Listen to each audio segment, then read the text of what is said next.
Good seeing everybody. Good seeing everybody again. Welcome all. This is the July 24th, 2025 Little Hoover Commission hearing on electricity costs, part 4. And good morning. My name is Pedro Nava. I'm chair of the Little Hoover Commission. Thank you all for joining us today. I'd like to introduce the other commissioners who are with us. We will be joined, I understand, by Commissioners Dion Aroner, David Byer, Yana Sidley is here, Gil Garcetti, Jose Atilio Hernandez, and I understand we can expect Senator, there he is, Roger Nilo. Also with us today are members of the Commission staff, Executive Director Ethan Rarick, Deputy Executive Director Tamar Foster, Project Managers Crystal Beckham and Daniel Harris McCoy, and Analysts Ashley Hurley and Sharon McAllister. We got to do a little bit of housekeeping. We're live streaming today's hearing on Zoom, and we'll have a public comment session at the end. Commissioners' audio and video will remain on throughout the hearing. Commissioners, you may mute yourselves if you wish. The video and audio of our hearing witnesses will be turned on when they're lined up to speak. Members of the public joining us online are muted during the hearing. If you want to make a public comment, please use the raise hand feature in Zoom by clicking on the hand icon to join our comment queue. Those joining by phone can dial #9 to raise their hand or email us at the Little Hoover Commission email address. Please include your phone number and that you're using to join the meeting so that staff can identify and unmute you. Staff will be monitoring raised hands and comment requests throughout the hearing. If you are present at our in-person location and you want to make a comment, please let one of our staff members know. As usual, public comment is limited to 3 minutes per speaker. We are recording this hearing. Afterwards, a permanent link to the video will be posted on our website and uploaded to our YouTube channel. Now to the substance of today's hearing. This is the 4th in our series of commission hearings examining the rising cost of electricity in California.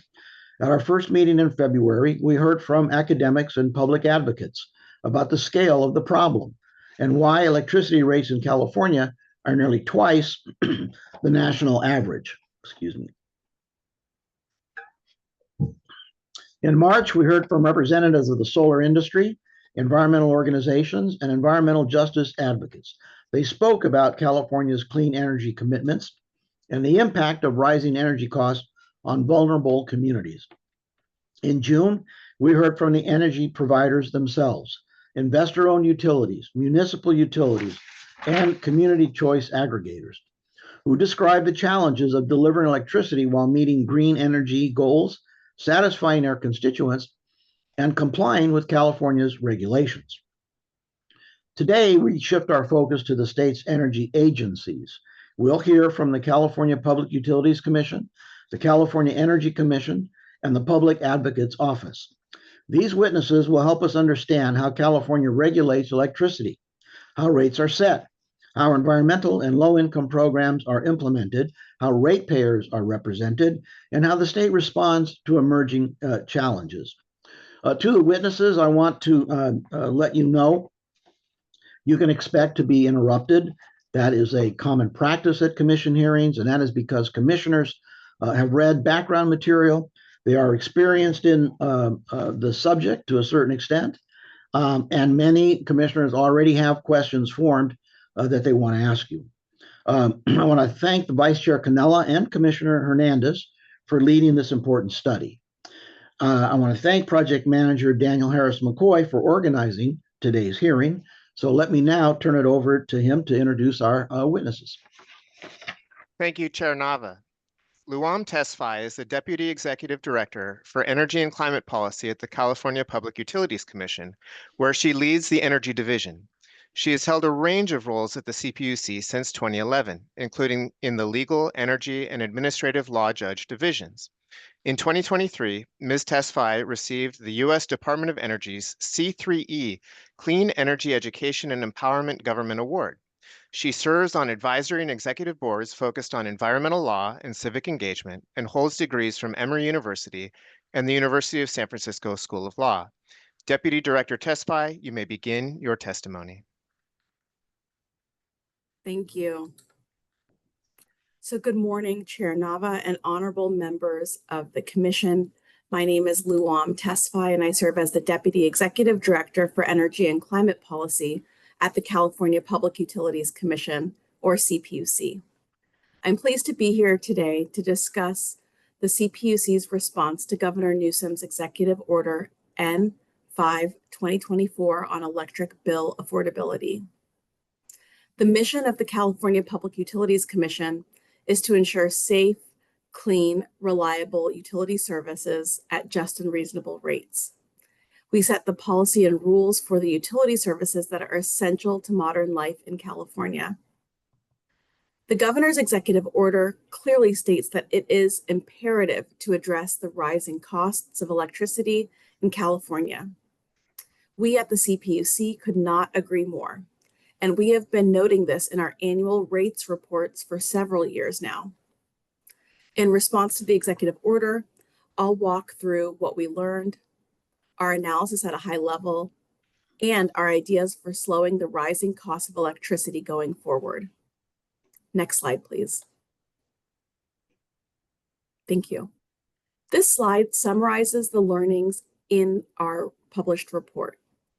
California has seen major clean energy successes, but that success is threatened by the impact of climate change.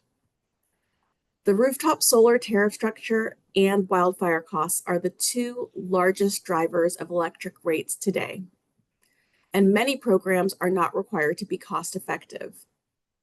And finally, that there are opportunities in reallocating the climate credit, which can really have a beneficial impact on customer bills.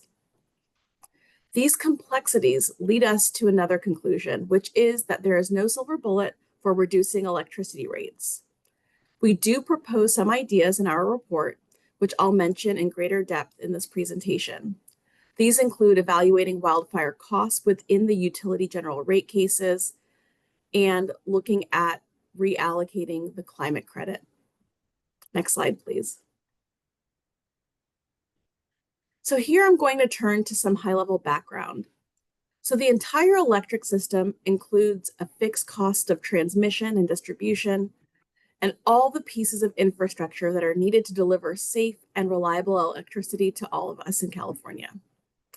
In California, the system stretches from the eastern border to our coast, through the mountains, forests, farmland, and cities that make our state such a great place to call home. Electricity does not persist if it is not used or stored after it is generated. We expect electricity to be available whenever we need it, whenever we click that light switch, regardless of how many people are using it or at what time of day. We have to build a system that is sized to meet the highest potential demand. The capital costs of that system are long-term investments and are serving many of our statewide policy goals. First, it serves nearly 40 million Californians with reliable and increasingly clean electricity. It's also providing us with the ability to deliver generation during our increasingly hot summers without any shortages. And the system is growing in ways that support electrification of transportation, buildings, and other end uses, which is a policy choice that many cities and counties are making. And like any long-term investment, the investment is a sunk cost that has to be repaid, and thus limits our options for reducing rates going forward. The investor-owned utilities that the CPUC regulates will need to collect $44 billion from California customers this year to build and operate the system. Even though our options are limited, we at the CPUC have been using all available tools to ensure cost effectiveness, or that we're getting real value from our investments. Now, this slide shows most of the major categories of costs that electric utilities, and the slide has, okay, great. I wanted to make sure the animation was working, good. Starting from the bottom of the slide, California has a robust generation marketplace, and the costs of purchasing energy are called power purchase agreements, which are entered into by both the utilities and the community choice aggregators. And these are passed through to straight to customers without earning any type of profit. Moving up the chart, next are distribution and transmission costs. Most wildfire-related investments are part of the distribution component. Most distribution costs are heavily litigated in the general rate cases, and I know from watching some of the previous hearings that you've held, you've heard a lot about those general rate cases, but I'll be talking about them with a little bit more depth. And so those distribution charges are also where we're also collecting for a lot of other programs that the state has added for public policy purposes that I'll go into detail on. In addition to that, there are transmission costs included in these rates, and those costs are federally regulated at the Federal Energy Regulatory Commission. The CPUC is California's ratepayer advocate before the Federal Energy Regulatory Commission, and we have examples in our report of billions of dollars that our advocacy before FERC has been able to achieve to cut what would otherwise be imposed on Californians. Hi, this is Pedro. Yes. I told you that there likely would be questions during your presentation. So if you could just remember where we are, because I'd like to call on Commissioner Beyer. Okay. And I've completed this slide, so it's perfect timing. Oh, great. Yes. Thank you. Thank you. Commissioner Beyer, you're muted. Okay, thank you, Mr. Chairman. You referenced what I'll call cross subsidies, that is payments that are made by ratepayers for social programs or public policy programs, of which, at least in my way of thinking, is low-income subsidies, subsidies for green energy, wildfire mitigation measures, and solar.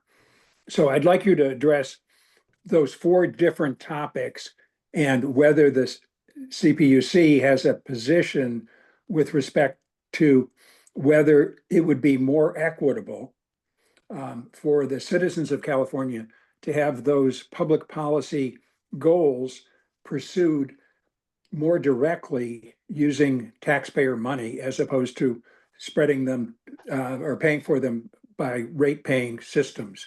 And I've got other questions, but let's start with that one. Yeah, that's actually the next slide in my presentation. So I'm not sure if you want me to, I'm happy to just address it right now. No, please, go ahead. If you're addressing all four of them, that'd be great. Yeah, great timing. Okay.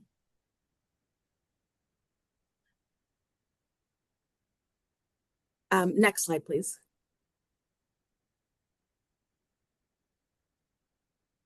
Okay. Just because I want to be able to jump to the commissioner's question. So looking at wildfire and different program contributors to rates. So, this slide is really going through those programs that Commissioner Beyer just mentioned. So first, overall, the chart is showing the relative contributions to rates of all of those different programs. So this includes rates of the rooftop solar tariffs that he just mentioned and wildfire costs. And also the CARE program, which stands for the California Alternate Rates for Energy, which is our one of our primary low-income programs for electric customers. And then there are also other programs.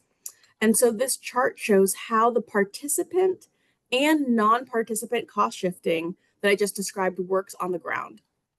So the two major cost shifting programs are in light colored bars here.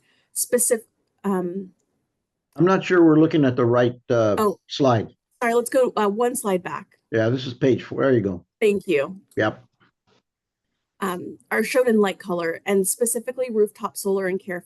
So you can see the large differences in rate impacts, the much larger difference in rate impact coming from rooftop solar than for those low income programs. So CARE, and then FARA is the family electric program, so for larger households. And so you can really see how those different programs are impacting rates differently.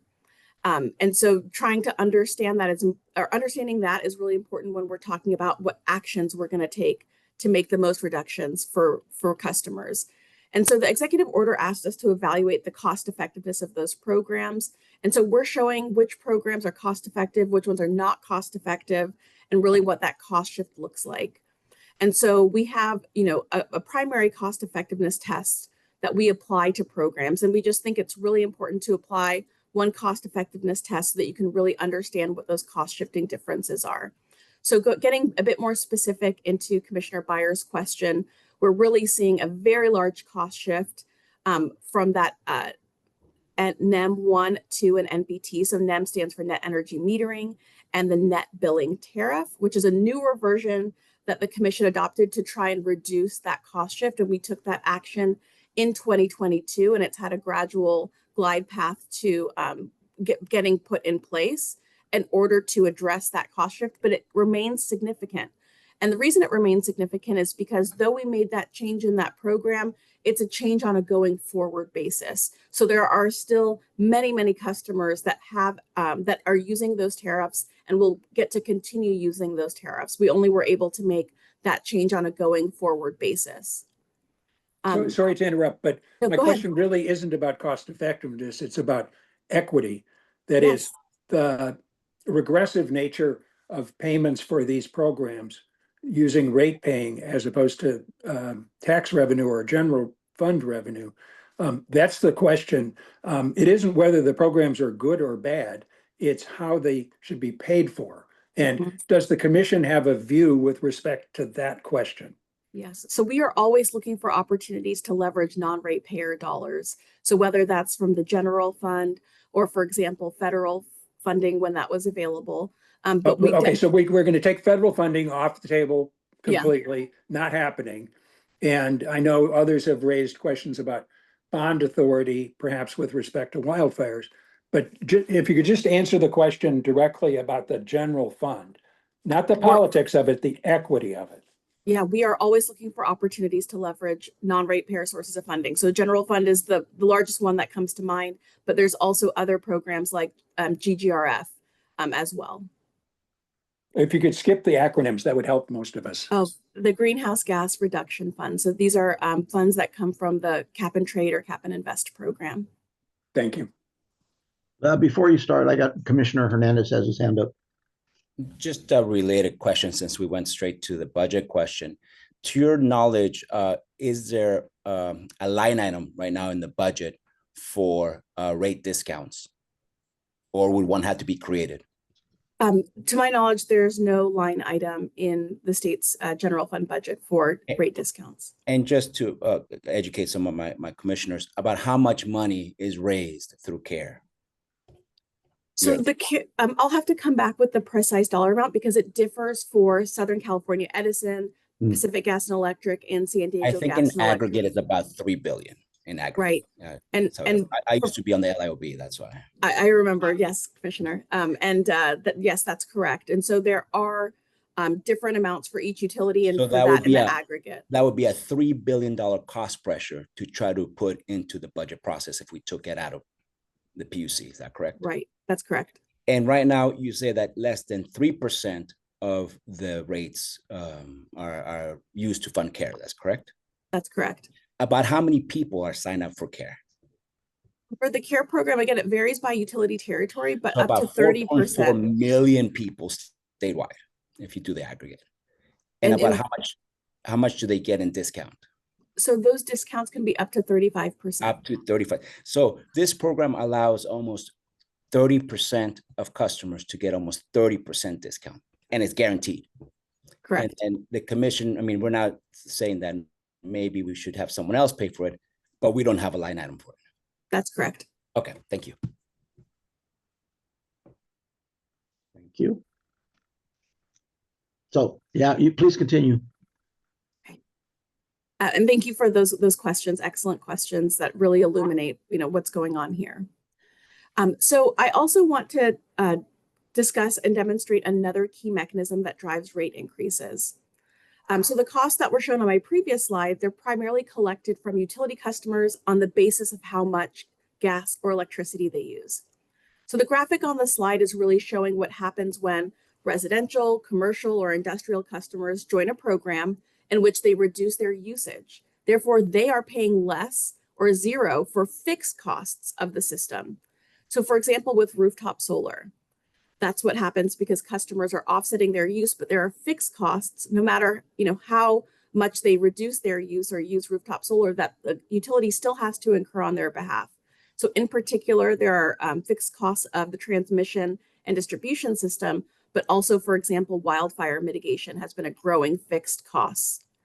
And that's really important to recognize because that means the pie of dollars needs to be collected from customers that don't have those programs. So that share of transmission, distribution, and other costs that they do not pay has to be allocated somewhere, and it's paid for by those customers not in the program. And so as we learned from the analysis in our report, this is happening most markedly with residential customers who are on the legacy net energy metering tariffs. Again, the Commission has taken action to reduce this cost shift in the future, but there are many customers that continue to be on that program. Commissioner Hernandez is ready to go again. Just a similar question, and this one I don't have the latest numbers in terms of how many NEM customers do we have right now in California? So again, it varies by ratepayer territory, so I'll have to come back with those numbers. But would you say, I mean, okay, we can't estimate, but yeah, that would be great to find out how many NEM customers.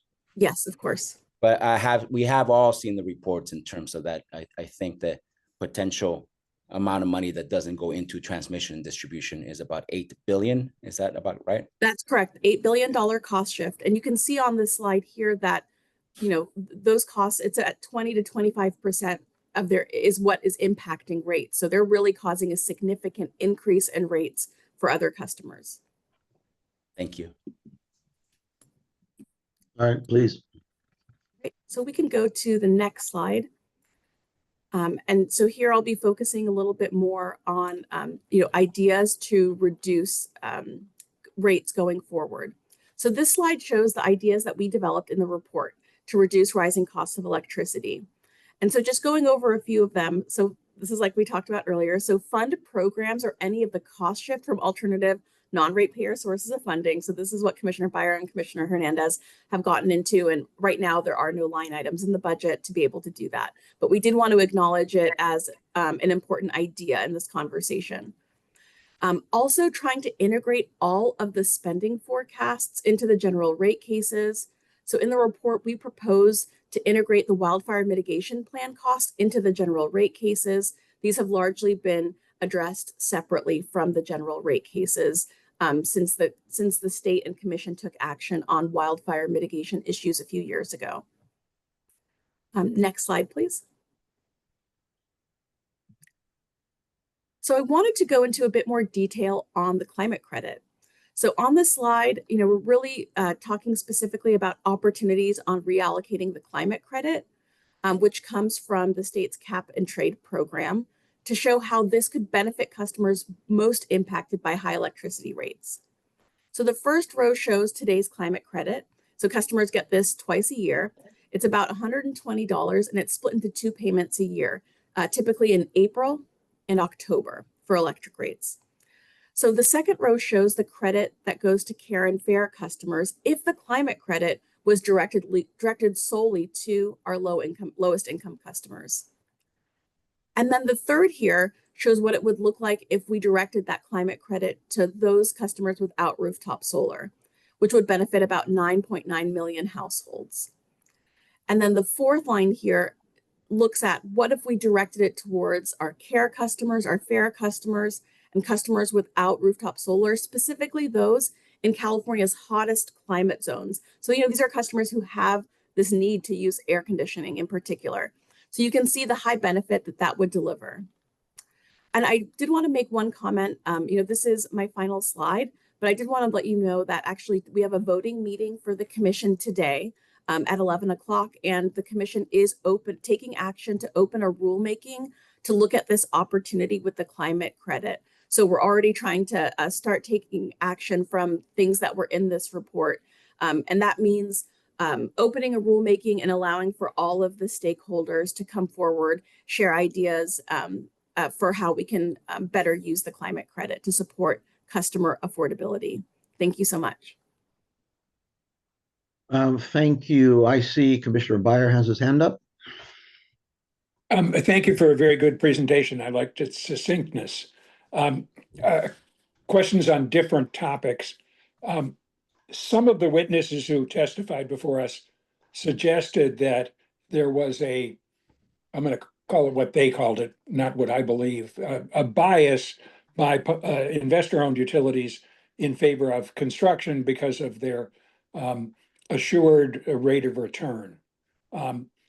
Is an alteration of the rate of return downward a feasible option for the Public Utility Commission to pursue? And what are the knock-on or negative effects of such a change in terms of the ability of public utility to raise capital to provide for capital infrastructure and wildfire mitigation, transmission, distribution, et cetera?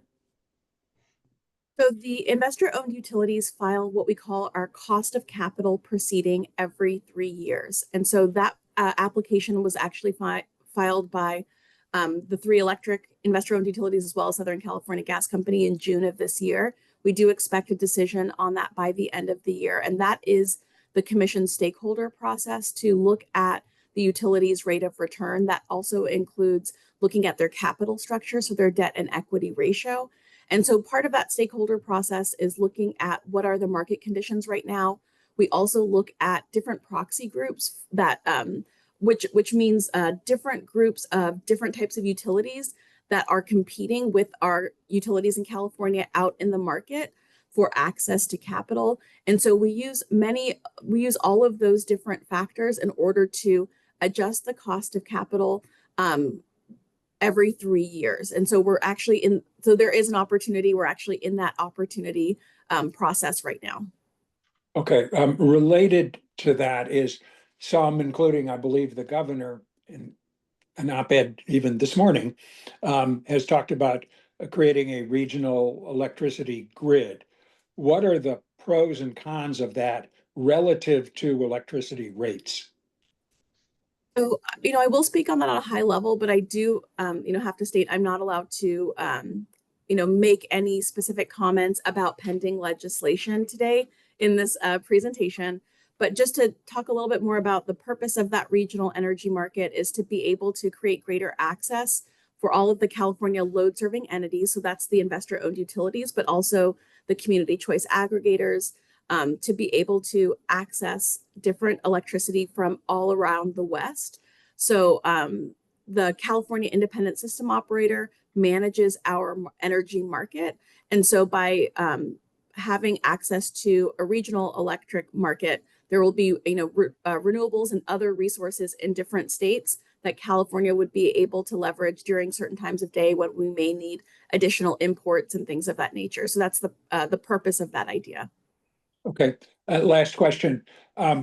It's very clear that data centers for artificial intelligence are gigantic in terms of capital costs, but they are also extremely material with respect to electricity rates. And the specific question is whether there should be a separate rate for the users of data centers, because the rate at which those data centers are sucking up energy and electricity far exceeds any single event in the history of the electrical system. And how has the commission sought to understand that market and the ability or the likelihood that electricity rates will go up materially? There's at least one consulting report which suggests that it could be 50% of capital construction between now and 2030 is going to go into AI data center construction. And some states that are ahead of California, like Virginia, are already thinking about establishing separate rates for data centers. Have you thought about it? And if so, where are you in the process? So, this issue of data centers and AI, it really impacts the work of my team in all of different corners. So making sure that we are procuring enough electricity to serve the data centers and maintain reliability and stay on track with our clean energy goals, timeliness of interconnection of those entities to the grid, the reliability impact of those entities to the grid, the rates that they are charged. So I agree with you. It's really touching all areas of the energy system. So looking more specifically, I want to use an example of PG&E's territory and actually an open matter before the commission. It's actually on the agenda today, and that's a big day at the commission today. There's also an agenda item about this on the calendar, on the voting meeting calendar today. And so, for example, in PG&E's territory, they have proposed a new tariff. It's called Tariff Rule 30. It's, I guess I wouldn't say it's specific to AI and data centers. It can be really used for any kind of large load that's above 4 megawatts that would be connecting to the system, the transmission system at between the 50 and 230 kV level. So this could be like heavy duty charging for, large electric vehicles, but a lot of it is data center load. And we know from PG&E when they filed that application, they had about 4,000 megawatts in the queue. And then the latest number I've heard today is that that was in November. Now they have 14,000 megawatts in the queue for being able to access this tariff. So astronomical amounts of growth. And we've been hearing along the way, the number has ratcheted up, but it just continues to ratchet up. So going into a bit more detail about what the commission is looking at. So first, bringing new customers to the system is a way to try and address rate increases, right? So we're trying to spread out the fixed costs I talked about earlier over a larger number of kilowatt hours. And so customers like data centers, but also things like transportation electrification, building electrification, all of these things spread fixed costs over a larger number of kilowatt hours to try and level off rates. So I think it's also important to find a way to, of course, to also support California's economy, to bring these data centers onto the system.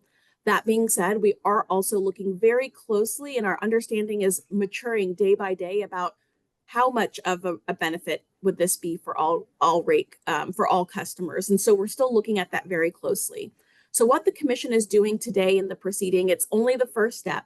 So the first step is creating a standardized element of their tariff to be able to bring these data centers on and get standardized information to us and the utility about their energy profiles, their energy needs, in order for the utility to be able to collect them faster. And that's something that we've definitely had to work with these stakeholders on because, sometimes they don't want to give out information because of their competitive nature, which we understand, but there's some basic information we need to be able to get. And so we've been able to put together an interim tariff to at least get these entities onto the grid faster to help try and spread out these costs over more customers. Our next step is going to be looking at the cost allocation issue that you raised. And so that is going to be our next phase of the proceeding. Again, this is specific. This program that we're looking at right now is specific to PG&E's territory. They are the ones seeing the largest amount of data center growth, but we would, of course, share these learnings and try and scale these learnings to the other investor-owned utilities in California as well. Well, thank you. I appreciate the possibility, not the probability, that efficiencies of scale, additional customers could hypothetically reduce rates.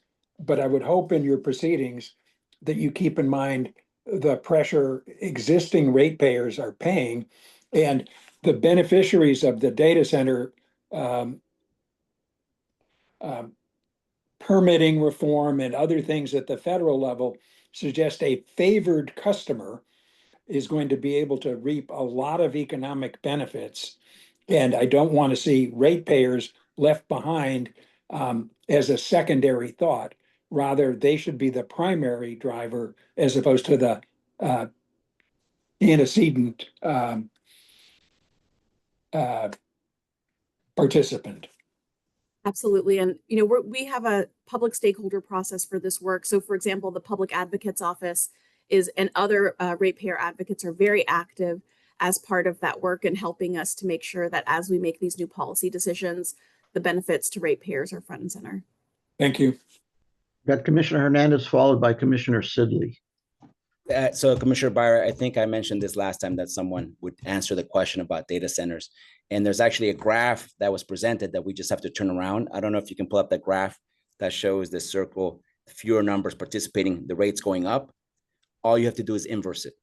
So if fewer customers are participating in the programs, let's say paying for transmission distribution, our rates are going up. That's the whole issue. But when data centers come on, they're going to start participating and our bills are going to go down. So it's not probable or possible, it's math. Yeah, I actually don't agree with you, but we can take that offline. I was going to say the only way it doesn't happen if they're not connected to the grid and they don't pay for transmission and distribution, then it won't work. But and it's similar. I mean, I don't think we're getting CAISO but they would explain the generation aspect doesn't really impact everyone's rates. I mean, to a certain extent it does, but if you see all the presentation, it's not the generation costs that are increasing all our bills. And so the grid's great. Sure, we can get a little bit cheaper in terms of procurement, but I think that the real question is going to be what you were mentioning too, in terms of the capital outlay, being smarter and paying less for that. On that question though, one thing I have heard, similar to kind of when we're building a house and anything, if the project takes longer, it costs more. So I have heard that if the PUC takes longer to come up with a rate case or decision, it makes the project cost more. Is the CPUC looking at anything internally to help addressing the timeline issue? So a couple of things, timeline of capital work or our proceedings? Proceedings. Okay, because I was gonna say, I do have an answer for both, because we have made some very large developments, actually, if you don't mind me saying. So I'll answer both. So one is last year, and at the end of last year, we put out 2 different decisions, one on energization timelines. This was in response to SB 410 and AB 50. And so we established these timelines in order to make sure that the utilities have these target timelines for getting customers connected to the grid in a timely fashion and really setting fair expectations, both for the utilities and for the customers in that process. We also revamped our distribution planning process. So this process, of course, connects to the work of the Energy Commission and the system operator, but also very much so in the court of the utilities. So we were able to use our authority to enhance the way the utilities do their distribution planning process, including improving the data sets that they use, as well as enhancing the way that they engage proactively with customers, with communities, with local governments to understand how they want to scale up housing, different economic development work to better inform those distribution planning processes and get the work done faster. And then in January of this year, we also adopted our first updates in 30 years to our transmission permitting process, which is under General Order 131. It was last updated in 1994.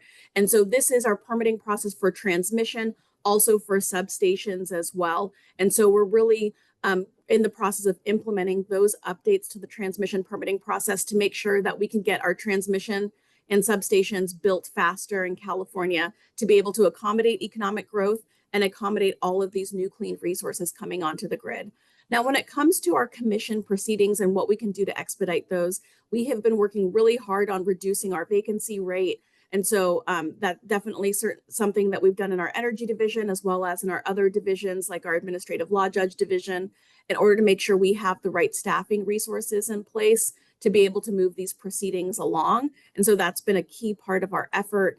And then, another part of, creating a schedule in any proceeding is that it's all of the stakeholders get to come forward at our pre-hearing conference and talk about the schedule. So sometimes we might come out with a very ambitious schedule and some stakeholders say, hey, we really need more time to be able to dive into these impacts to the environment or to ratepayers. And so sometimes we do add additional time to our process to make sure that those stakeholders have due process and are really able to help analyze testimony, submit testimony, and other proposals for the commission's consideration. So there's a little bit of a push and pull there, but I think making sure that we are well staffed and have our resources in order has been a key part to moving our proceedings along. Thank you.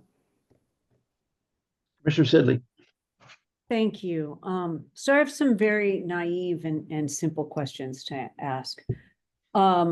Would there be a situation where if somebody wanted to hook up a data center and the decision is no, you're going to take too much power and we're not going to do it? I have never heard of the decision just being no. It's more about the timing of that data center being able to come online. And so what we've really encouraged the AI and data center community is to be communicating early on with the utilities on what their expectations are. Again, I've mentioned sometimes they have concerns about their competitive edge with competitors and start sharing that information. We've also strongly encouraged them to share that information with the California Energy Commission. They put together the load forecast for the state. And so that information filters into our process for ordering procurement of electricity. It filters into the California Independent System Operators process on transmission planning. And so we've really been engaging with these newer stakeholders to make sure that they are sharing their data with us so that we can make sure that if they want to get connected, they can get connected in a timely fashion. But again, I've never heard the answer. Again, I'm not at the utility, but I've never heard the answer being no, but it could be that, oh, it's going to take a longer period of time to get you connected to the grid. And my other question, again, naive. So there's a residential rate and there's a commercial rate. Any discussion of a data center rate, which would be different, and maybe higher, taking in because they're projected to be such extensive users? So in order to come up with the different customer classes, as you were mentioning, we do that work in our rate design proceedings. We don't typically do a specific rate for a specific industry, but data centers would be potentially commercial, or we also have an industrial customer class as well.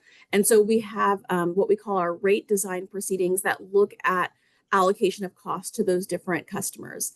That being said, right, go ahead. I'm sorry. That being said, I mentioned today we're going to be putting out our interim tariff for PG&E, what we call Rule 30 for these, large customers, and we will be looking at our second phase at the cost allocation for those types of. Again, it's largely data centers, but it could be things like heavy duty charging, and so there'll be a stakeholder process. We have our public advocates are involved there, as well as a number of different stakeholders to make sure that we are accurately allocating costs to these types of customers.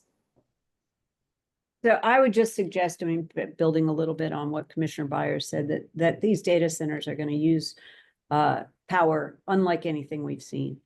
And so maybe it's time to look out of the box, and residential, commercial, industrial maybe are not enough categories to deal with what is actually going on. I'm not trying to suggest that we don't try to advocate for more energy or for more economic growth in the state of California, but to make sure that certain people are not overpaying and others are getting this windfall benefit and then they get all the profits from their data center.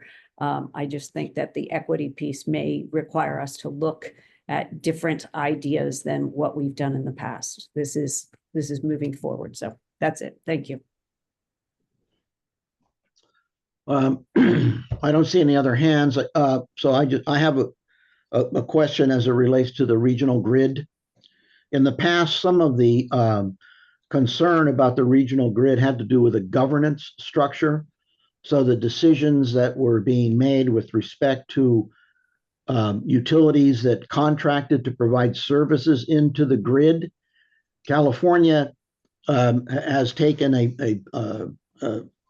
a position about green energy, renewable energy, and one of the issues that came up in a prior discussion about regional grid was that we might be compelled to accept energy from a partner in the grid who isn't using renewable, who is then putting essentially dirty energy into the system.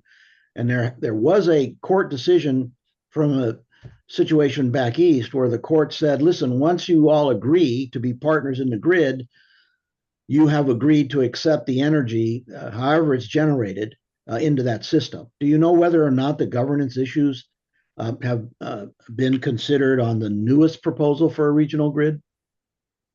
I don't have that information in front of me. I apologize. Oh, that's okay. All right. Anybody else before we express our gratitude to the witness for a very thorough presentation? Not seeing it. I want to thank you again very much for the taking the time and putting together all the effort into giving us this overview. Thank you. Thank you. Daniel. Thank you, Chair Nava. Michael Sokol is Director of the Efficiency Division at the California Energy Commission, where he oversees building and appliance standards, promotes energy efficiency, and manages efficiency funding for schools and public buildings. He has held several leadership roles at the Commission, including managing the Renewable Energy Office and overseeing the Renewables Portfolio Standard and Power Source Disclosure programs. Mr. Sokol holds a Bachelor of Science degree in Physics from UC Santa Barbara. Director Sokol, you may begin your testimony. Good morning, commissioners, and thank you for having me this morning. My name is Michael Sokol. I'm the director of the Efficiency Division of the California Energy Commission. And on behalf of the CEC, I want to thank you for the opportunity to speak with you today. For your background, CEC plays a key role in all aspects of energy supply and demand, and we're overseeing a range of policies that are intended to achieve 100% clean energy for the state over the coming decades, while continuing to prioritize reliability, affordability, and energy equity. The CEC does not have a direct role in setting utility rates, but we do administer a range of programs that are funded by ratepayers that improve affordability by driving energy conservation, efficiency, and innovation. In October of last year, Governor Newsom issued the executive order, which directed CEC to examine its ratepayer-funded programs and identify opportunities to reimburse ratepayers for any underperforming programs without compromising any state goals. We completed that task, and in January of this year, we published our response, which confirmed that the big energy efficiency programs remain highly cost beneficial and deliver substantial savings to customers while advancing the state's affordability and environmental objectives. So I'm going to summarize quickly the 4 key programs that were included in the CEC's response, as well as some recommendations that were made for some of those programs, starting with the statewide efficiency codes and standards program. Part of CEC's regulatory authority includes setting energy efficiency standards for both appliances and buildings, which are foundational to supporting energy affordability since they were first introduced roughly 50 years ago by the Warren-Alquist Act. And over this time, these standards have cumulatively saved Californians over $200 billion in energy costs. And that number is rapidly rising each year. As an example, the most recent triennial revision to the building energy efficiency standards alone will result in $4.8 billion in projected energy savings over the next 30 years. And all California appliance standards collectively are estimated to save over $10 billion per year, with lighting alone contributing over half of those savings. California ranks #1 in the nation on energy efficiency, according to the American Council for an Energy Efficient Economy, ACEEE. And the standards developed often serve as models for other states and jurisdictions to consider in support of their economic and environmental objectives. Mr. Sokol, I'm going to interrupt you. Commissioner Hernandez. And this is going to be a difficult question, but thank you. I mean, you're talking about energy savings, which is great. We're talking about energy savings, but I think we're talking about different energy savings in terms of the actual bills being paid by customers. Because is there a way that you can quantify in the actual bill how much these programs are saving? So I really appreciate the question. And that is definitely a complex question, because the nature of energy efficiency is that you have a baseline of what exists today and then a hypothetical future that you have to compare a measure or a suite of measures or a standard compared to sort of a business as usual case. And so what we have is a few different approaches that to get to that big picture number. There's a forecasting and modeling approach that does look at the overall picture of the demand side and historical data to sort of project out over time, right? We're talking about 50 years of measures.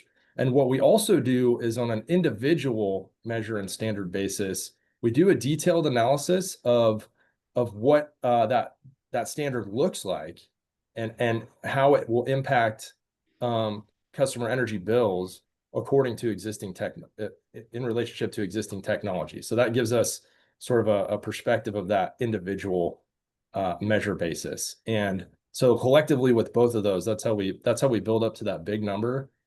And you can probably include, some infrastructure costs. I remember Ralph Cavanagh always showing a great chart on how many generators you haven't had to build because of energy efficiency. So there's also probably a direct impact to the transmission and distribution aspect of it.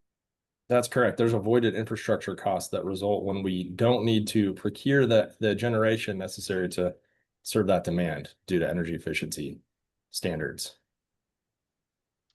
Thank you. So you were telling us about the four programs. Absolutely. So with the Codes and Standards program, there is a statewide Codes and Standards program that's administered by the state's largest utilities that provides ratepayer-funded technical support to the CEC to advance these standards. And that costs roughly $60 million a year.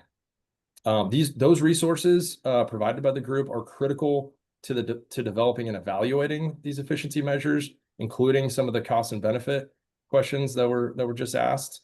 And without those, it would be a severe challenge to make up the gap of those analytical resources.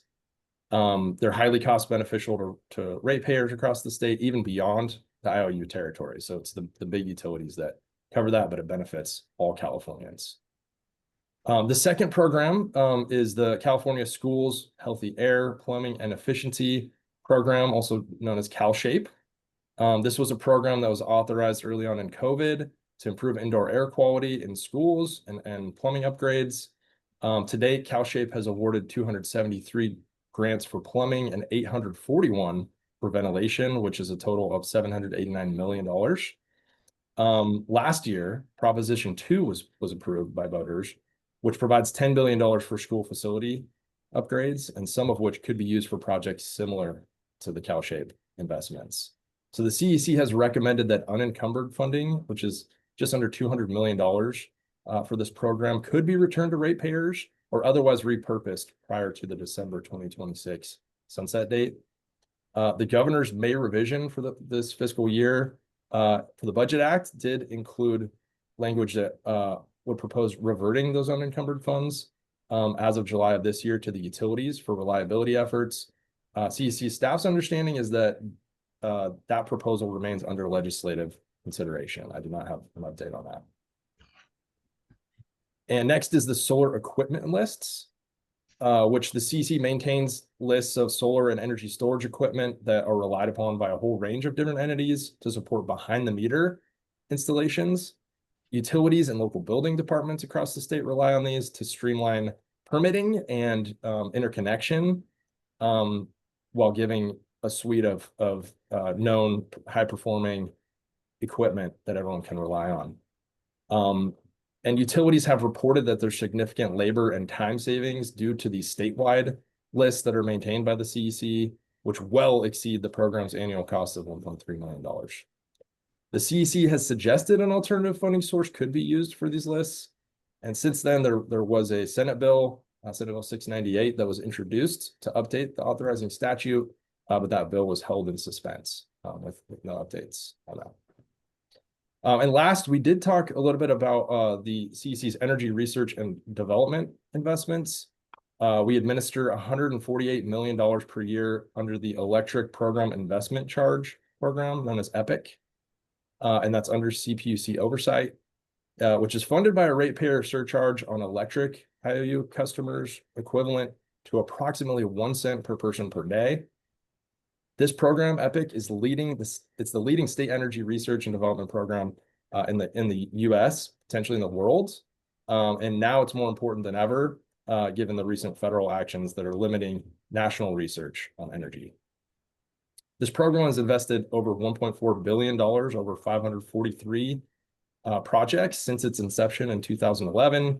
Private companies that have been funded by EPIC have attracted collectively almost $19 billion in additional funding, follow-on funding, which is equivalent to roughly a 13-fold amplification of that initial investment. And the CEC is currently developing its 5th EPIC investment plan, which we anticipate will be addressed by the CPUC later this year. We do not make any recommendations to modify the EPIC program. And I'll wrap up with some key takeaways, which is starting with that efficiency is one of the keys to energy affordability. While the electricity rates have been rising, overall bills over time in the course of these efficiency standards have been moderated due to reduced energy use that's driven by these statewide efficiency regulations and programs. The CEC's efficiency regulations and programs are working as intended. These programs are mandated to generate savings for ratepayers while reducing emissions and avoiding the need for additional generation and other infrastructure, as we talked about. Energy equity, which I only briefly touched on, is also central to success of these programs. So programs should continue to prioritize benefits for the most vulnerable Californians, in addition to affordability for all, considering measures and impacts and benefits to ensure nobody's left behind in California's clean energy transition. We also recognize the need for cross-agency alignment and the importance of working in concert with other energy and environmental agencies, including the CPUC, to ensure that our policies are coordinated and consider affordability holistically. And lastly, we commit to continuous improvement, where the CEC will be closely monitoring our programs to continue making adjustments as necessary to make sure that both affordability and equity benchmarks are considered along with the required program goals. So just thank you for the opportunity to present to you today. And that concludes my opening remarks, and I'm happy to answer any questions you might have. Thank you. Commissioner Byer has his hand up. Thank you. First, let me start by praising you for the work that the commission has done on indoor air quality. It's an issue that, oddly enough, I care a lot about, particularly out of the experience with COVID, the opportunity to reduce infectious disease by setting standards. California was a leader on that, and for that, I thank you. But having praised you, now let me ask you a harder question. So based on the staff memo that we got, staffing levels for the Public Utility Commission, 1,499 employees, whereas the California Energy Commission has 787. In other words, you're about one half the size of the California Public Utility Commission. Their budget's 3.6 billion, yours is 950 million. My question is straightforward, and that's not a trick question. Should the Public Utility Commission subsume all of the roles or some of the roles of the California Energy Commission to better facilitate coordination and implementation with the same agenda, as opposed to coordinating across entities where the appointees, although they're made by the governor, confirmed by the Senate, they come in different times and with different orientations? Should the two entities be merged? And if so, why? If not, why? Well, that is a very big question, and I want to avoid speaking on behalf of the Public Utilities Commission with any of their perspective. I will just give my take that the roles of the Public Utilities Commission and the Energy Commission are distinct but complementary. So the scope of the Public Utilities Commission includes other topics beyond. There's one of our efficiency measures in action with our lighting control system triggering off on me. The CPUC overseeing issues that go beyond the scope of energy and are focused on the investor-owned utilities, while the CEC oversees the statewide energy policies, provides support and engagement with the publicly owned utilities, and a range of other actions with local governments, et cetera. So I think there's definitely a need to engage closely together on a range of topics, and that is in play. It's kind of program specific. But I think it could add actual complexity if it was all sort of lumped in one group. That's my own personal take, and I don't want to speak on behalf of decision makers above my pay grade on that bigger question. Thank you. Thank you. Any other questions or comments from commissioners? Seeing none, I want to thank you, Mr. Sokol, for your presentation. Thanks for being with us today. Thank you. Daniel? Thank you, Chair Nava. Michael Campbell is Deputy Director of Energy at the Public Advocate's Office. He joined the office in 2012 as Program Manager of the Electricity Pricing and Customer Programs Branch. Prior to that, he held roles at the San Francisco Public Utilities Commission, Pacific Gas and Electric Company, and the California Public Utilities Commission, where he served as an Energy Division Analyst and Policy Advisor to a Commissioner. Mr. Campbell has an undergraduate degree in economics from UC Davis and a Master of Public Administration with a focus on energy policy from Syracuse University. Deputy Director Campbell, you may begin your testimony. Thank you very much, and I appreciate the time to be here. Thank you, commissioners. Thanks, put my slide deck up there. I'm Mike Campbell, Deputy Director, as just said. And I think I'll start with a little bit about who we are and the perspective that we bring. So if you could go to the second slide, please. The Public Advocate's Office is the only state-mandated independent office within the CPUC. We have our own budget, our own legal authority, and a very clear statutory mission. That mission is straightforward but critical. We advocate for the lowest possible rates for our utility customers. That is investor-owned utility customers. Publicly owned utilities have their own methods, while ensuring services remain safe, reliable, and aligned with California's climate and energy goals. We focus on residential and small business customers, especially those who are often underrepresented or underserved. We work on electric, gas, and telecommunications issues, and we use our legal authority to analyze utility proposals, examine the cost justifications, and push regulatory outcomes that are in the public interest. I've appreciated the discussion here today and your focus on affordability. You can go to the next slide, please. Clearly, that's been top of mind for politicians and the public, and for good reason. You can see on this slide, you can see what's been happening over the past decade, particularly for electricity, which is what's shown here. From here, I just want to draw your attention to the colored lines. Those are the rates expressed as a percentage for the largest electric utilities in the state. And the black line at the bottom with the basket is comparing that to the pace of inflation. So we can see that rates are rapidly exceeding the pace of inflation. And I appreciate Ms. Tesfai's testimony earlier that described some of the drivers of that. So I wanted to delve in a little bit to how we got here, which, as was discussed earlier, has a lot to do with the surge in capital spending. Some of that's essential. Some of it we think could be done more efficiently, and we've advocated for that. The major investments in wildfire mitigation and system hardening have really been driving a lot of that. We also see that there's other costs that we think could be less. And given the fact that we're in a rates crisis, we really need to be looking at all of the approaches we can take, which gets me to the next slide, please. I just think it's helpful to think of the framework of, as you're looking at this, just basically how does the arithmetic work? What goes into a customer's bill? What is in the rates? So therefore, what are the things that the regulator and the utility can do to ameliorate the problems that we're seeing here without compromising safety or reliability?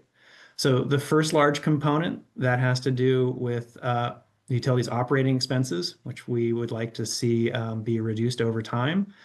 So this is one of the most immediate places where we can find savings. So these are the expenses that the utilities incur every year for providing their service. This has things like vegetation management, when you call the customer call center, people that inspect lines, and other things like that. When the commission approves costs that the utility seeks for those things, those costs go dollar for dollar into rates. And we have been seeing those O&M costs growing faster than inflation, and some of those we do not think are well supported. So cutting those unreasonably large O&M expenses could result in immediate and tangible savings for ratepayers. And one of the things that was touched on earlier is as you are probably very well familiar, the CPUC has regular general rate case proceedings. They're done on regular schedules. Historically, those have been you should really consider those the budget setting process for the utilities. That should be everything soup to nuts. Over time, for various policy reasons, more and more things have been taken out of that process and are separate from that, which really diminishes the ability for the commission and for parties like ourselves to have a much more effective oversight of the overall budget and help set the prioritization. Like we all know, when you have a budget and you have to make trade-offs, it focuses the mind, shall we say. And we're seeing a lot of things that are getting outside of that. The second big element of what goes into rates, so if that's the expense side, has to do with the capital costs. So this is a big driver of electric rates. And this has to do with the cost of capital investments. So there's two pieces of that. There's how much are we having the utilities invest in plant and capital, and what is the financing cost of that? So the first part of that is the annual capital expenditure, shorthand called CapEx, which adds to the total investment infrastructure from which the utility earns its profit. Once the CapEx is made, that gets added to the quote, the rate base, and then the target rate of return. Ms. Tesfai talked about the cost of capital proceeding for the 4 largest utilities that's currently pending. That case is about basically what do you multiply times the rate base that is to compensate the utility for raising the capital and funding those projects. California's ROE is among the highest in the nation, and because equity is more expensive than debt, even modest changes in that can significantly affect customer bills. So when we, sorry, was there a question? I apologize. I don't believe so. Okay. So given those, when we're talking about capital costs, it really requires close scrutiny of first making sure we're making prudent investments in capital. That means only doing those projects that are necessary and performing that work at the lowest cost possible. The other component is to really make sure that the authorized cost of capital is at levels that will attract investment at the lowest possible cost. So just simply making it be low for low's sake is not something we'd be advocating for. Really, one of the things that we have with an investor-owned utility that's is their ability to go to the market and borrow and raise money from investors to build projects. And there is some risk to them that if they don't do that prudently, they may not get a return. But frankly, that's a pretty low risk, but those are things to think about. The other thing that has been talked about a lot is that could reduce those long-term costs is using lower cost financing tools such as securitization, which would effectively reduce the interest payments on that infrastructure. The third piece, which was also talked about here, the third lever, has to do with shifting some costs off of utility bills. So there are many programs that are funded through rates that we see as not delivering clear energy savings or affordability benefits. So they may very well be socially valuable, but we think they would be better funded through taxpayer dollars than ratepayer bills. And so, we've been recommending reducing or eliminating programs that don't pass that cost effectiveness test. Just from our review, this alone could save over $500 million annually for ratepayers. We recognize the CPUC has been looking at this more broadly as part of its response to the governor's executive order and exploring alternative financing structures for public purpose programs and major investments. So we think that's a promising step towards aligning program goals with how we fund them. Lastly, this doesn't have to do with the utility cost side of what is put into, quote, the revenue requirement, the amount the utilities are authorized to collect from customers. But we need to update and rationalize the rate design, the method in which we collect costs from ratepayers, right? So historically, for a lot of good reasons, starting in the 1970s, California has had a policy of basically making the volumetric rate, the kilowatt hour rate, be as expensive as possible. We've taken, Ms. Tesfai talked about fixed costs, and we've baked that, we've used a multiplier and baked that into the kilowatt hour rate. And as we have things where people are able to escape paying for some energy through things like rooftop solar and other incentives, that means that those costs are being able to be avoided and is now increases rates for those without customers. And we've got about 15% of the residential customer accounts in the state are on some form of NEM. And so, we think that rationalizing that, having there be a meaningful fixed charge, and addressing how rates are designed can be helpful. Again, I want to be clear that that's not something that is changing the revenue that the utility is collecting. It's from whom you're collecting it and how, right? And I've got a long history of being a rate nerd, so however deep you all want to go into that, I'm happy to answer it. So, from there, I just want to say we've been, encouraged by legislative efforts like AB 3264, which is a step in the right direction of growing momentum for stronger oversight and cost discipline. Lastly, not part of my prepared remarks, but like I said, I can't help myself because I'm a rates nerd. There were some questions about data centers. And so they are, we're very strongly engaged. And I think it's not a simple answer. So the one side I've seen that I find discouraging is an answer, which is more load means lower rates. It's really the when, the where, and the how, right? So just simply adding a ton of load, it depends on how they use it, how much cost it was to interconnect it, and if they stay there. The data centers are a very interesting type of load in that they can come and go. We expect, we've already seen, incredible innovation on the ability of the compute, things like DeepSeek. And so what our expectations are now, I think we should just move cautiously because we don't know it's hard to predict what it's going to be. The old joke of, forecasting is hard, especially about the future. Well, I think that's doubly true about for data centers. Let me, it seems like a good time to interrupt you. I apologize, Commissioner Garcetti, followed by Hernandez. Thank you. Thank you, Mr. Campbell, for coming forward and educating me and perhaps others. Before this hearing, frankly, I'll admit I'd never heard of your office. I'm sure other commissioners have, but I have not. And regardless, you've helped.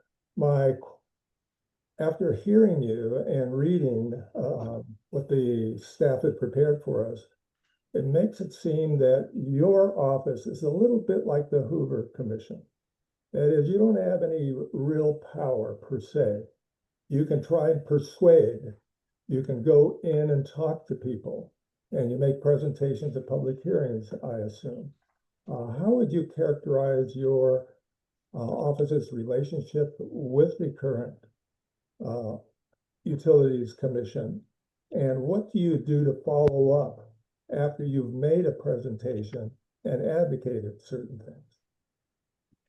Yeah, you're right. Our stock and trade is our credibility and the skill and abilities of our dedicated staff and teams. But you're right, we don't get a vote at the commission, so that it means that we have to be persuasive. We are a party, similar to a utility or any other entity, and we follow the same policies and rules.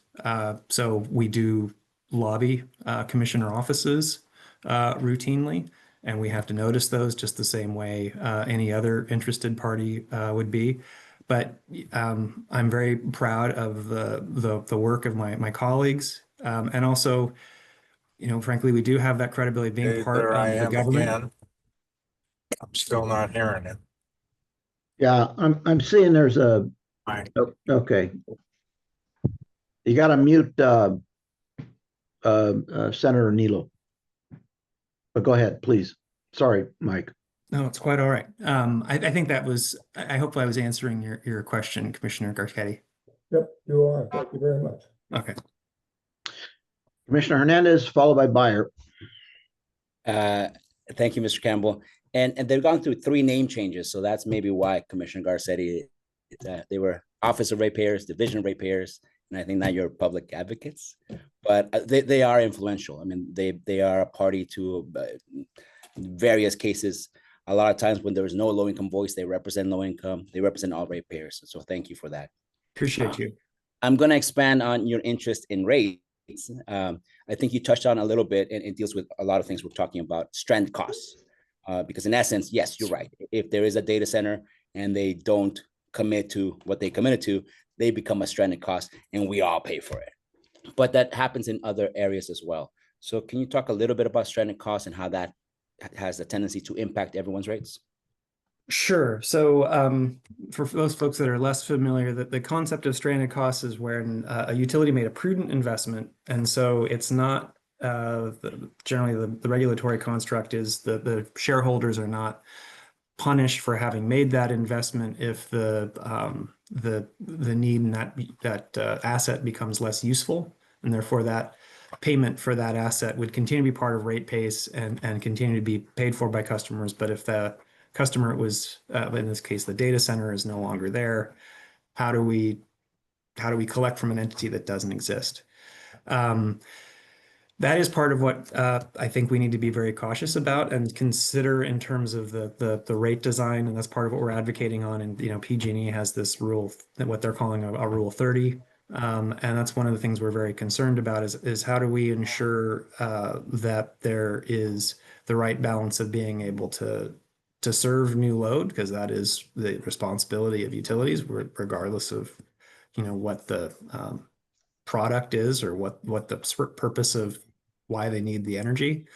But we need to make sure that that's equitable, and we're not giving away the store up front and leaving ratepayers holding the bag.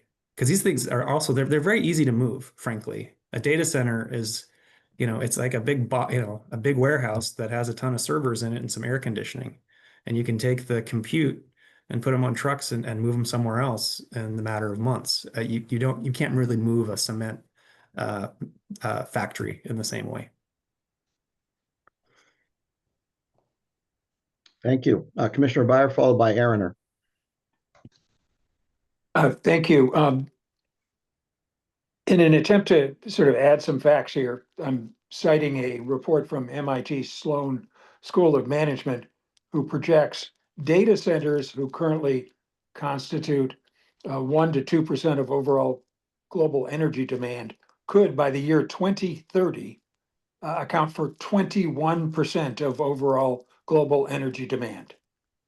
And as the witness has said, these centers are movable, and to some extent, it seems, I'll call it foolish, to not have some kind of guarantee about continuity of business to assure ratepayers that they're not stuck with a stranded asset. So whether that's the added cost of a bond to assure a continued source of revenue to the utilities, to guarantee ratepayers that they're not paying for this stranded asset.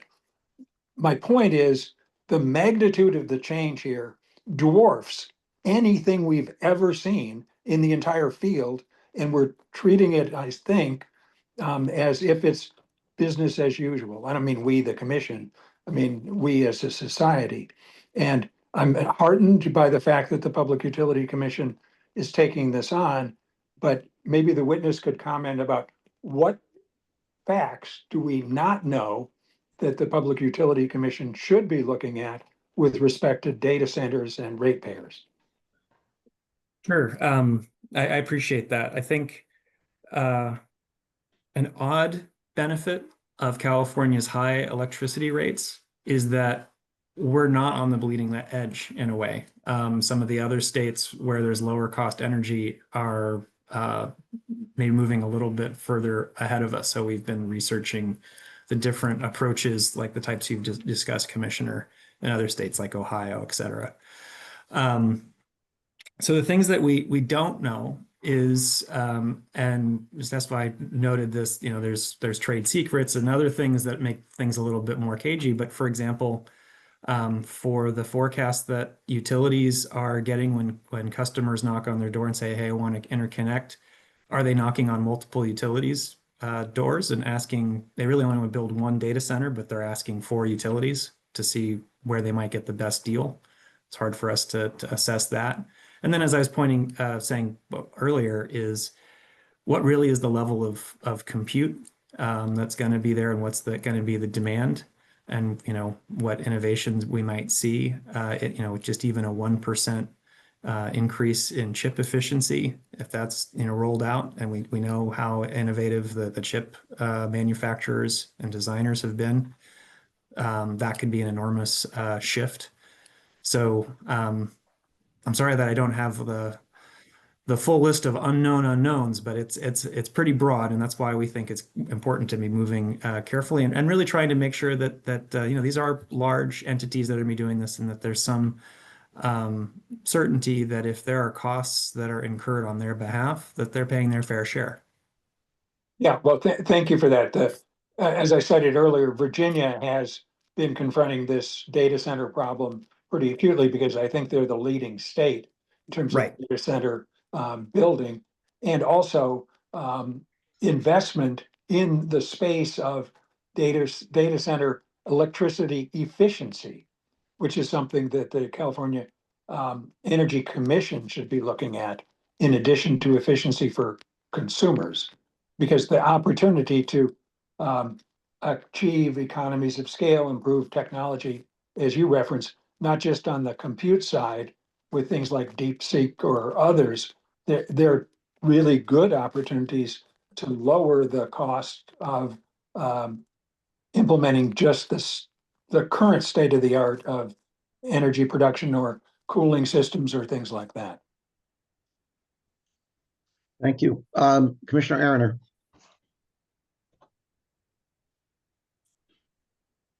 So I have a simple question, actually, following up on Commissioner Garcetti's questions to you regarding how the Public Advocate's Office works. Do you actually have are you able to litigate? If Absolutely. We litigate in the commission's proceedings, and we're the only real entity that litigates in practically all of them. okay, and you can actually go to court? I mean, you can actually take them to court? I believe so.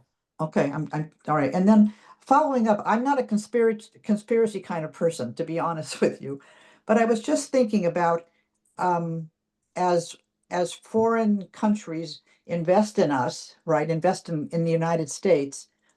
And if it's a foreign country who not necessarily is a friend, okay, whatever that term means, and whoever decides that, these huge systems that we're now talking about, the AI systems, they could take a utility down. That's how I'm getting nervous about them, right? Because as you said, or someone's testified to, it could increase the load by around 20 some odd percent in 5 years, right? 5 years is nothing. And so so if we don't resolve some of these issues quickly, it is possible that without meaning to do something for the folks that are they're promoting something that we all think might have advantages. But there are some other people, and everyone's talking about this, the dangers of AI as well, right? But I've never thought about the pressure that they're putting on our utilities. It could be significant enough, actually, that a utility could not, that those of us those residential, let alone other commercials, right? It's not just the pricing, it actually is what's the load, and could that load actually overwhelm a utility? And then what happens? So I think what you're getting at is just the really important issue of, how do we build smartly? But, if it will take a fair amount of resources to just interconnect the load, and the real challenge is making sure that there is the capacity to serve them. And then what we're really focusing on then second, as a big part of that is, as I said earlier, who bears the responsibility for that. But in terms of the reliability of the grid, there's a whole host of programs and policies in place to ensure it's that we have, not just enough capacity, but capacity with extra backups and resilience. So, we did significant studies around CEQA, as I'm sure you know, and some of our suggestions actually to the legislature and to the governor have been moving forward. And I guess I'm thinking out loud, like saying, as somebody comes, as an AI company comes into some community and has to go through the permitting process, my presumption is they have to go through the same permitting process, whether or not because of the load in a certain area, whether or not that community could say, I'm sorry, we can't handle. Is it the same? We now have decisions around that we can't get you water, right? Because there's a finite amount of water. We can't get you water. So I'm sorry, you can't do that development. Is that a possibility here, that the utility will come in and say, we can't generate enough power for you, sorry, you should be denied a permit. Yeah, I mean, sure, for these types of things, there'd be a whole host of state and regional permitting requirements that are required.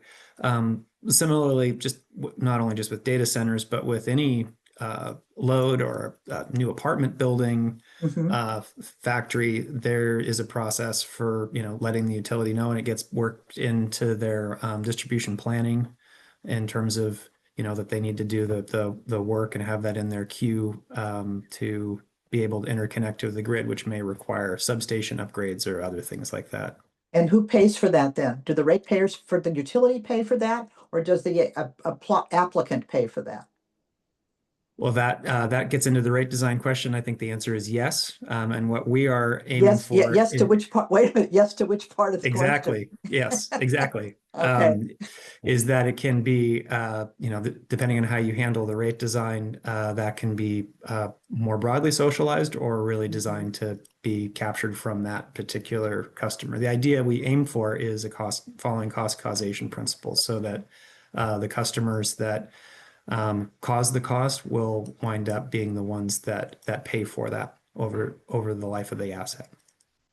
Okay, thank you. I might mention to Commissioner Aaron, before I go to Commissioner Garcetti, one of the things that you talked about in terms of manufacturing, there is an effort to exempt what is called advanced manufacturing from a significant amount of regulatory oversight. So you tell me what advanced manufacturing means. Anyway, Commissioner Garcetti.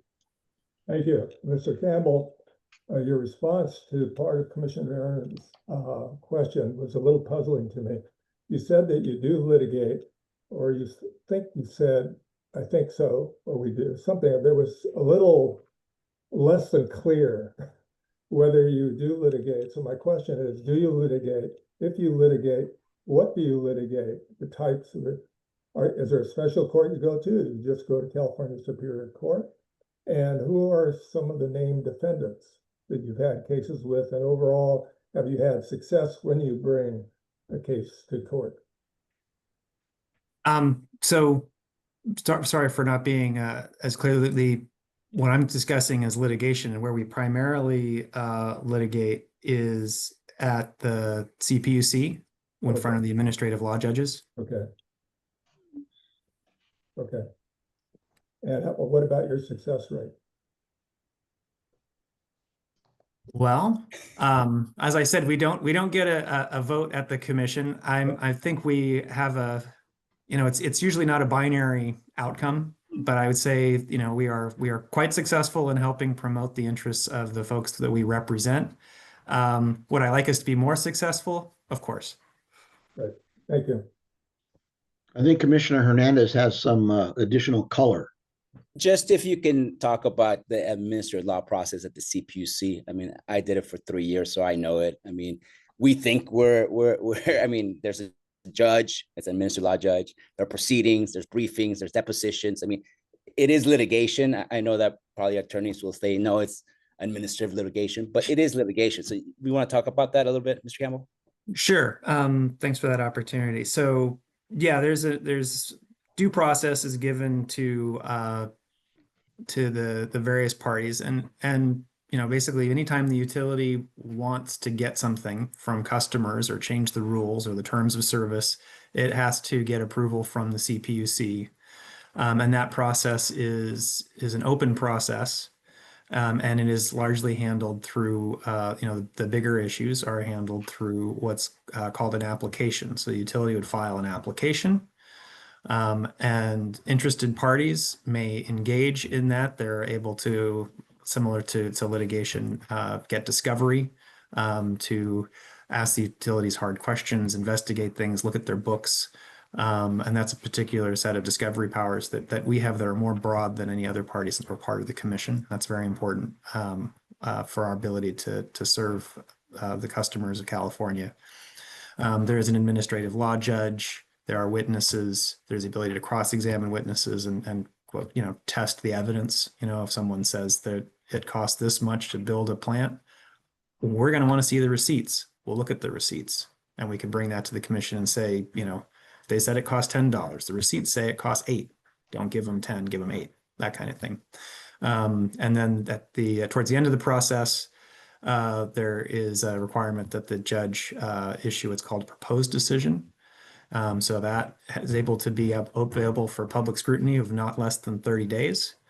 There's opportunities for parties like ourselves who have been part of the case to comment on that and note if there's been errors in logic or in law. That proposed decision may or may not be revised. And then ultimately, if the majority of a quorum of the commissioners votes yes on that proposed decision, it becomes the commission's decision and the rules until the commission changes those rules, which would require another process.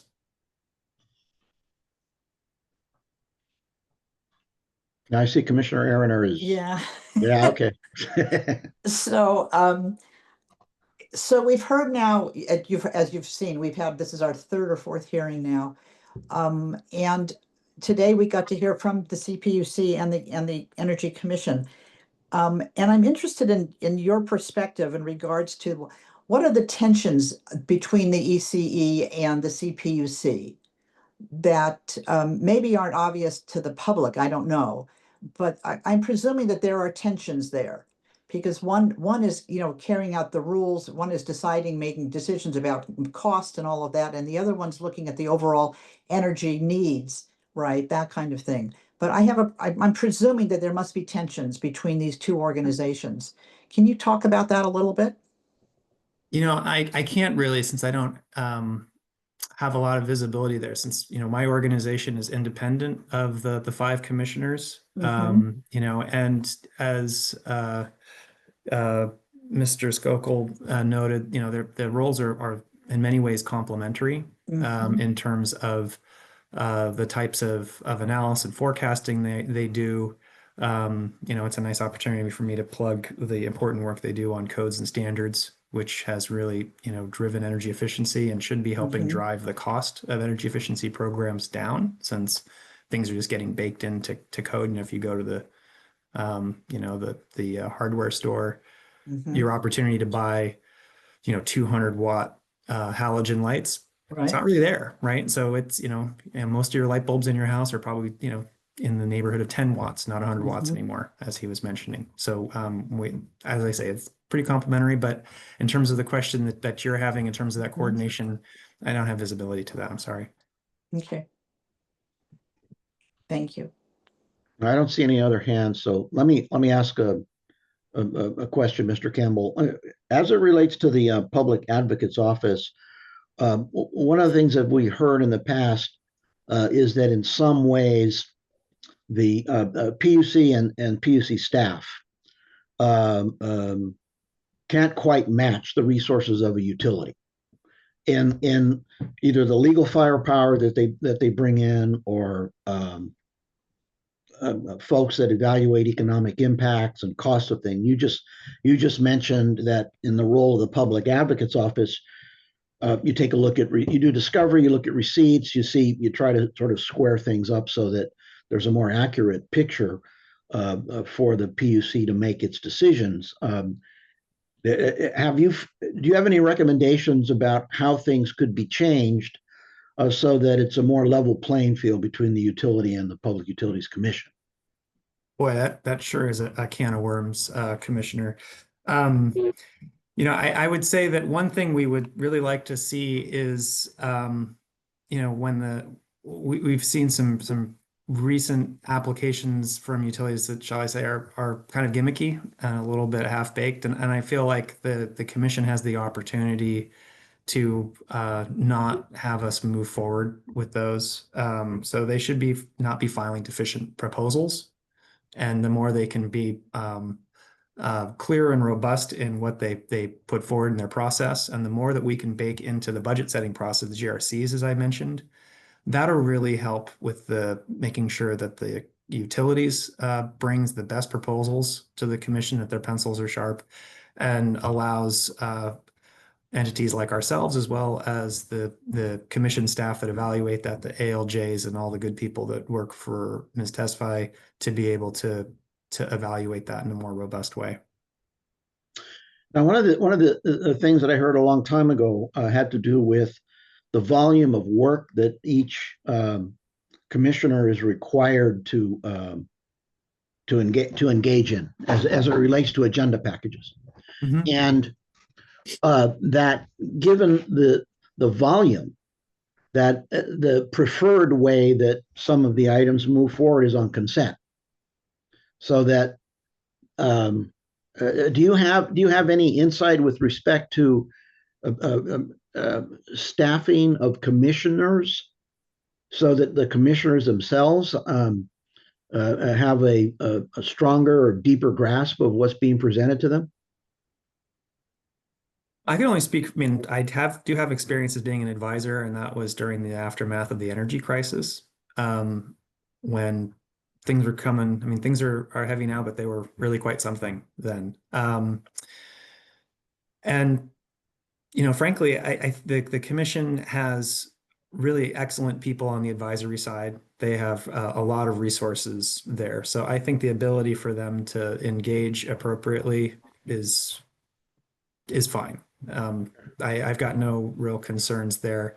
Frankly, I wouldn't mind as a party. I wouldn't mind more comments at the voting meetings, because it's helpful for us to understand the policy reasoning from the commissioners.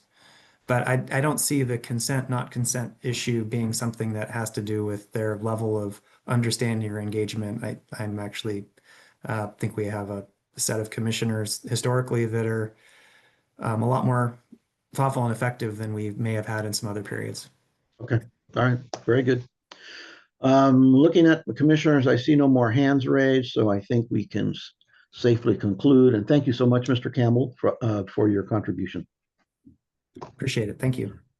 Going back to Ethan, because I think Mr. Campbell is our last witness.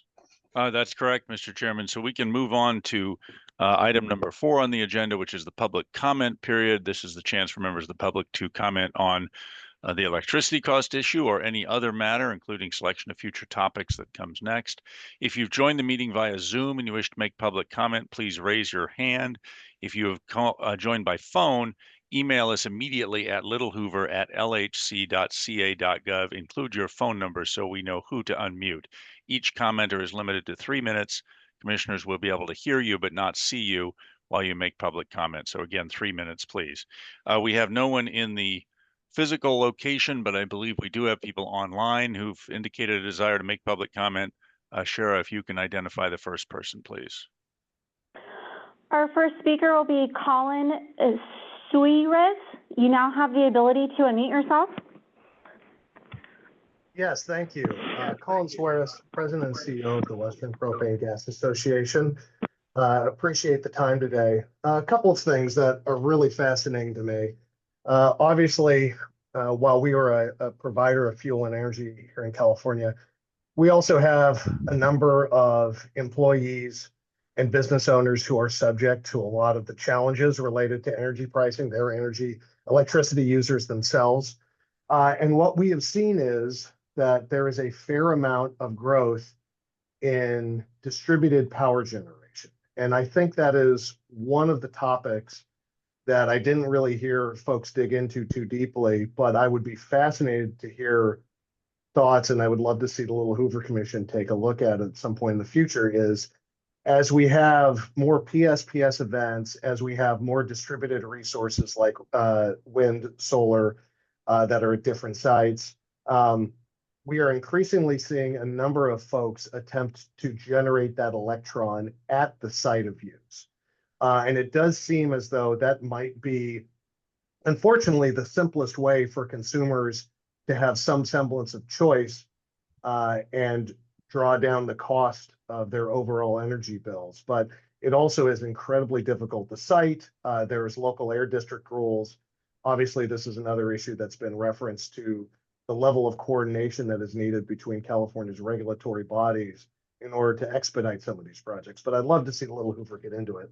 And the second is another one of existing policies that may have been well-intentioned but are now driving up cost. It was discussed a little bit earlier, but there's this talk about how NEM 1 and NEM 2 solar is really creating significant cost drivers onto the average California ratepayer. We've seen some work by Severin Bornstein out of the Haas at Berkeley, the Energy Institute, who has talked about this as well. But Title 8 of the California Building Code still requires 13 out of 16 climate zones in California for new construction to have solar roofs. Now, granted, those solar roofs are on NEM 3, but it does seem a bit disingenuous that while the PUC keeps talking about solar rooftop being such a significant cost driver, that one of the single largest costs onto new home construction, which is itself an issue that the LHC has grappled with, and the California Legislature and Governor's Office have grappled with, that we still have things like that in Title 8 code, which add tens of thousands of dollars onto new home construction. So I also believe that the LHC would be well suited to really get into the weeds on some of these legacy regulatory structures, government mandates on new construction, on permitting, on siting, that would be ripe for something like a Little Hoover Commission reorganization to take a look at and really sink their teeth into. If nothing else, to right-size some of our existing climate and energy policies, but also to drastically reduce ratepayer impacts and cost to consumers across the state. So, Sir, again, your 3 minutes has expired. If you can wrap up very quickly, please. that was it. Thank you very much for my time. Thank you. Shara, if you can identify the next speaker, please. The next speaker will be Vincent Weir-Atmaja. You now have the ability to unmute yourself. Nice work with my last name. Thank you very much, Commissioners. Vince Weir-Atmaja with MCE, California's first CCA, on behalf of a coalition of CCAs, including San Diego Community Power, Silicon Valley Clean Energy, San Jose Clean Energy, and Clean Energy Alliance. We heard a lot from the CEC about the benefits of EE and many speakers about the need for improved energy affordability. And so we wanted to draw a more clear line between the two. For decades now, California's EE programs have quietly provided significant affordability and environmental benefits to the state and its residents. EE is one of the few tools customers can tap into to keep their bills affordable without making sacrifices that impact their quality of life or business operations. The permanent reductions in household energy usage turn into permanent savings that can't be impacted by rising rates, as you don't pay for the electrons you don't use. Many EE programs are specifically designed to serve the disadvantaged communities that are hit hardest by the affordability crisis. At the system level, EE also makes the grid more reliable while providing significant ratepayer savings. In fact, a CPUC report issued last week notes that EE reduces retail rates through lower energy prices and avoided capacity, transmission, and distribution costs. To give a concrete example, California's EE programs allowed the state to avoid using 11,000 gigawatt hours in 2023 alone. That's nearly 60% of Diablo Canyon's annual output. Put another way, we ratepayers didn't have to pay for that massive amount of electrons while also avoiding the emission of 11 million tons of carbon and maintaining day-to-day normal activities. Best of all, EE programs are achieving these benefits in a highly cost-effective manner, to the tune of $8 of system benefit for every dollar of investment. This finding is supported by third-party validation, as EE programs are subjected to thorough scrutiny from the CPUC and undergo audits from third-party firms. Not even T&D capital expenditure plans are subjected to this level of scrutiny and analysis. Critically, these benefits do not put upward pressure on rates. In fact, EE programs are a declining line item on customers' bills. According to the CPUC, EE programs represented 2.2% of revenue collected from ratepayers in 2023. This declined to 1.5% in 2024. In that same time frame, the IOU revenue requirement went from $39 billion in 2023 to $44 billion in 2024, an increase of over 11%. EE programs are not applying upward pressure on rates. We also wanted to flag that EE is the largest creator of jobs in California's energy sector, supporting over 300,000 jobs across the state, more than any other part of the energy economy. Many of these jobs are created by small businesses and provide long-term career stability, as they aren't tied to one major capital project, but are instead tied to the long-term effort to decarbonize existing homes and businesses statewide, one at a time, making them more akin to plumber or HVAC jobs. Finally, it's critical to note that the energy saved by EE programs is becoming even more valuable due to the federal government's pivot away from clean energy and its tariffs on energy-related materials. These policies are likely to increase prices for project development, which will eventually flow into upward pressure on rates. This means each unused electron will increase in value over time, making EE a key tool in tackling the affordability crisis now and over the long haul. To wrap up, California's EE robust programs address affordability, reliability, and carbon emissions while also creating jobs, and the state will continue to benefit from its nationally leading EE programs. Thank you for the opportunity to comment, and please don't hesitate to reach out if you have any questions. Thank you. Shara, if you can go on to the next speaker, please. Our next speaker will be David Ortiz. You now have the ability to unmute yourself.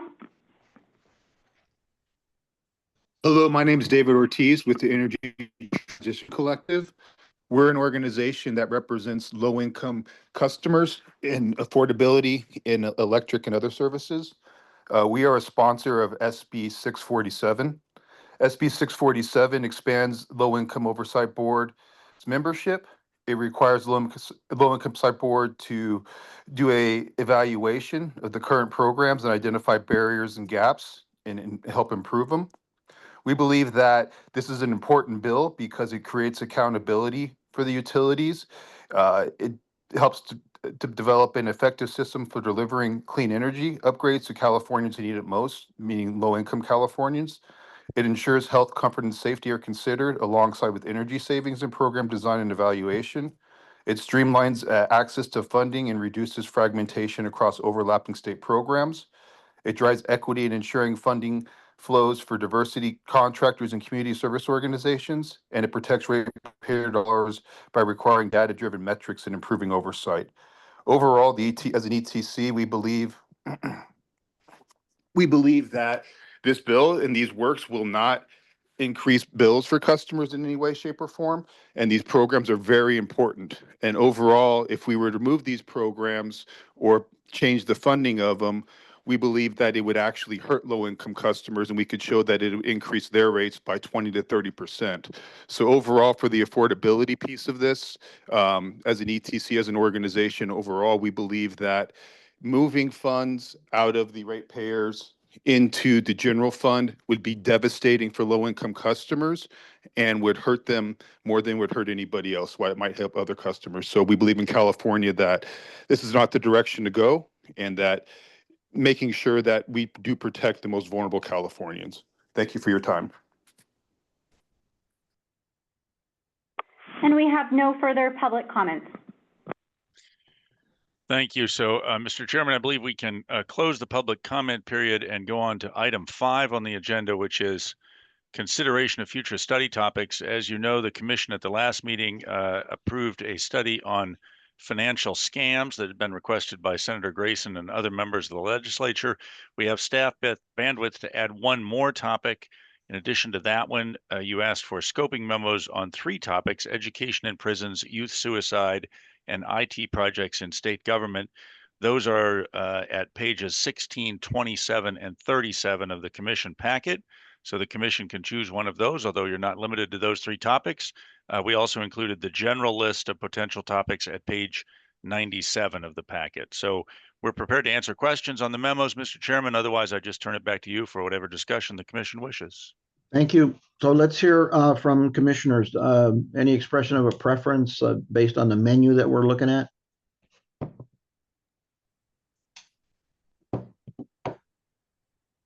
So I'm sorry, Commissioner Byer. I was looking at Commissioner Hernandez. I was just trying to figure out if you got in a private plane there, but no, it's just your Range Rover. Okay. Well, first, I want to thank the staff for a fantastic memo on the electricity rate question. It was a very, very well done, and we're in the deep debt to the staff. Also, the same is true for the scoping memos. I found myself completely torn and wanting to advocate for all 3. And that's a sign that they made them seem compelling and interesting. Between the 3, just briefly, the prison education point, which I think Jana Sidley had raised, and I think she's had a conflict, so she's not on the call. Given the governor's interest in the San Quentin model, that would be a timely question to approach. I'm not sure whether it is competes in terms of scale with the other 2 points. The youth suicide, I think there's a good story on that for California in the sense that the leading cause, meaning precipitating factual cause of suicide, is use of guns. And California's red flag laws and others put it in a better place than many states. And California has devoted more money to youth mental health issues than any other state by far. So there's a good reason to look at that, perhaps from a success point of view. But the one that kind of leapt off the page a little bit was the California State Information Technology implementation, in part because it had been the subject of previous studies some time ago by the commission, but also the state auditor, the legislative analyst's office, and it's $8.5 billion spread out between the Office of the Department of Government Technology and individual agencies. And I think there's a fundamental problem that we could address, which is the difference between project management, which is the way the state has generally taken things, which is described in the memo as a waterfall, where you do things, you measure them, and 8 years later you expect a perfect product, which I think is a dumb way to manage IT projects. There is a better way, which is to do product management, which is like most companies. You have a product and you improve it over time, and you don't try and wrap everything up into some long-term effort. So I think between the 3, the one that has the most salience to state government is probably the IT proposal. I see Commissioner Garcetti, followed by Hernandez. Let me just point out how much I learned from just the scoping memos every time they're done. I mean, it's amazing. So thank you, staff, for doing such a thorough job in doing this. My priorities would be going to the Newsom model. That would be number 1. The youth suicide would be number 2. And number 3 would be David's number 1. Okay, let's Hernandez, please. I agree with Commissioner Byer.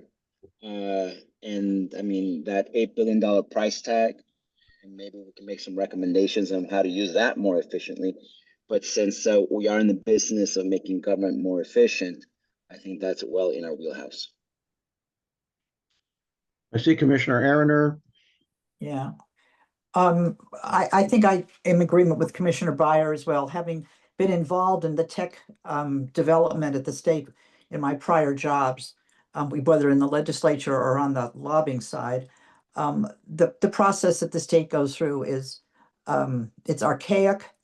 It always ends up with with products that are already out of date, right? By the time they're starting to bring them up, their implementation. And something I think it really would behoove the commission to start looking at the process, right, of how we purchase big technology stuff, and because I don't think we've learned our lesson, and it takes individual departments way too long to bring up technology, because I think they get sidelined very quickly about the size of something and thinking that it has to be big, when, as Commissioner Byer said, you know what, sometimes you can build upon what you have, right? I once said to a previous client of ours, you need to start lending some of your technology folks to the state, because the state has a real problem attracting, I think, good IT management for a variety of reasons. But they lack the expertise, I think, to get to success, right? Over a shorter period of time, so that they don't lose out on whatever the new technology is. So I think I'd like to do the IT one as well. All right, I think we've heard from all of the commissioners that are on the call, and what I hear is more people inclined to the information tech issue. So sorry, Gil. All right, that's good of you. Thank you very much. All right, so it looks to me like direction of staff is to move forward on the information technology issue. Mhm. Thank you, Mr. Chairman. We will do that. Okay. Is there any further? Do we have anything else? Any birthdays that we got to celebrate, or? I guess believe not. that's the agenda, Mr. Chairman. I would note the next meeting for commissioners' information is August 28th. That will be also via Zoom, and that will focus on state contracting with nonprofits and other philanthropies. Okay.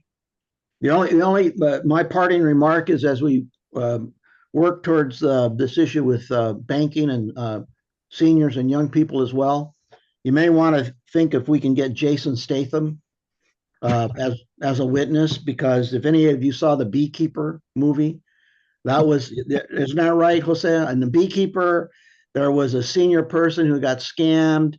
Money was for a charity, and Jason Statham took care of business the only way that Jason Statham knows how. So keep that in mind, ladies and gentlemen. A little self-help. All right, everybody. It's been a joy. Thank you again, and thank you to staff. Thank you.